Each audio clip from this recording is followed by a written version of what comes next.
Thank you. I'm thrilled that all of you are here. More than 100 people at 10 a.m. during the week. It's very impressive, and I'm thrilled to have every single one of you here.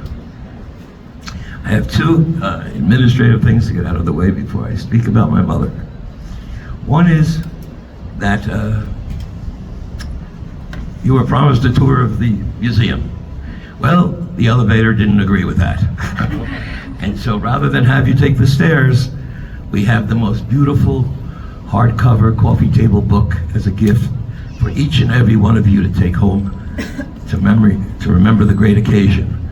In this book, you'll find samples of all the art from all over the world, from every period of time that you can possibly imagine.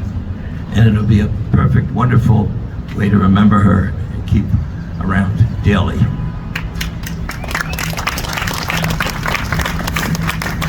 The other thing is, if my driver ever shows up, besides all of you joining us inside this beautiful new restaurant that we have in the building, if he shows up, there is a separate table kosher for Passover for those who observe. But he's a little delayed.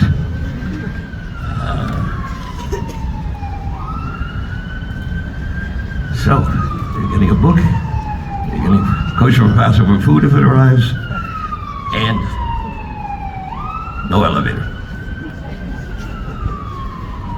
Okay.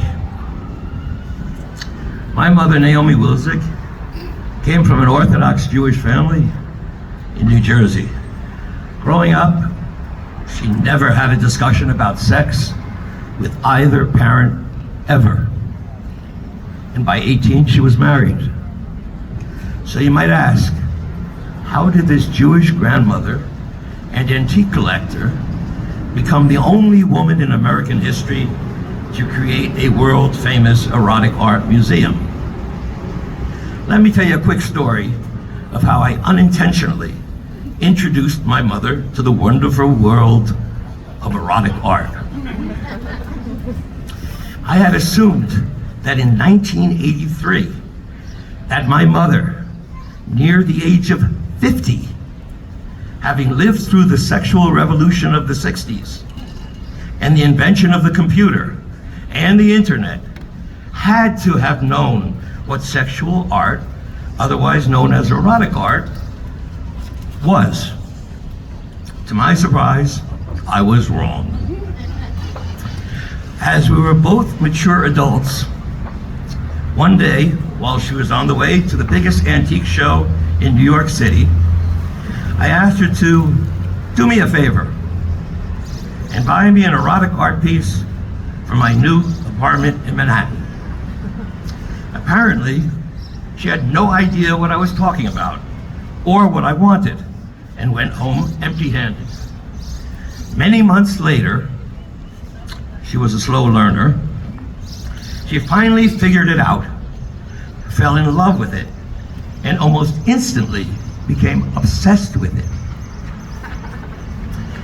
She then went from doing me a favor and buying me one piece to doing the whole world a favor by buying over 4,000 pieces, from antiquities to modern day works, thereby establishing the largest privately owned collection of erotic art in America.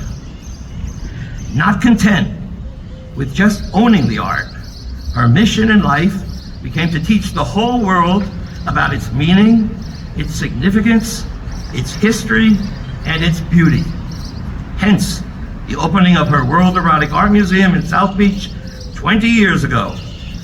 From this time forward, she would forever be known as the Queen of Erotica.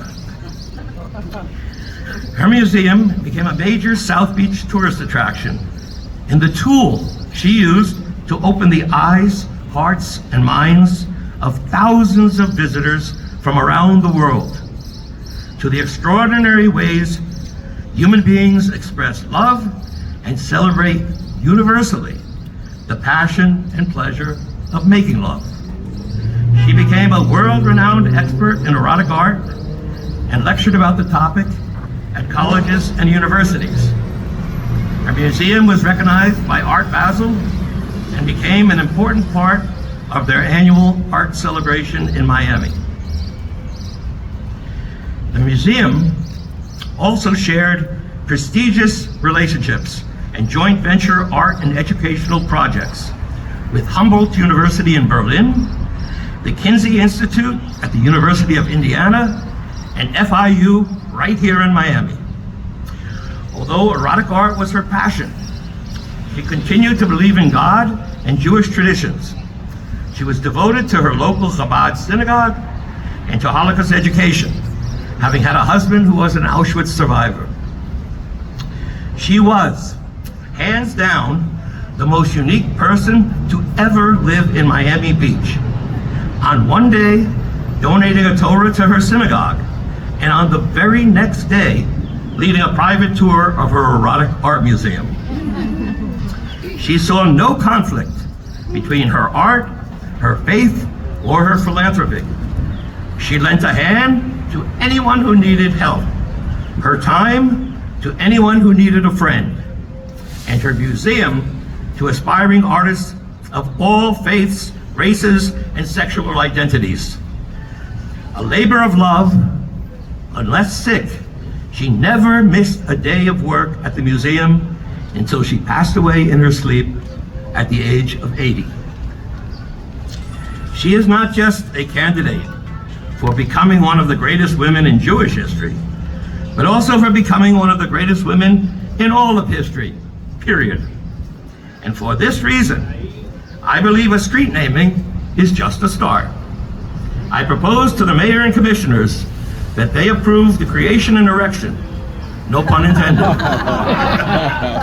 of a bronze sculpture of Naomi Wilzig for South Point Park. Footsteps from Portofino Towers, where she lived for many years.